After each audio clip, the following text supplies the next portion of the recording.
Welcome to the Salmon Runs YouTube. Enjoy the video. You start now, boot to the Windows USB installer and choose Repair Your Computer. Once in the recovery environment, select Troubleshoot and then Advanced Options. This isolates the repair tools from the damaged system. Run Automatic Repair once to see diagnostic logs. If it loops, open Command Prompt to run simple checks. chkdskc /f/r and sfc/scano. These confirm file system integrity and recover corrupted system files, which often breaks automatic repair. Next, tackle boot and image issues directly. Run bootrec /fixember /fixboot and /rebuild to restore the bootloader.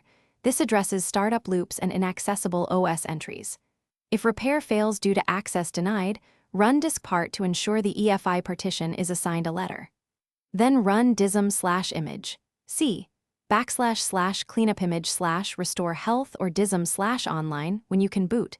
This repairs the component store. Make sure to explain each command to the user so they understand why it's necessary. Finish by rebuilding BCD one more time and rebooting. Test normal boot and safe mode to confirm stability.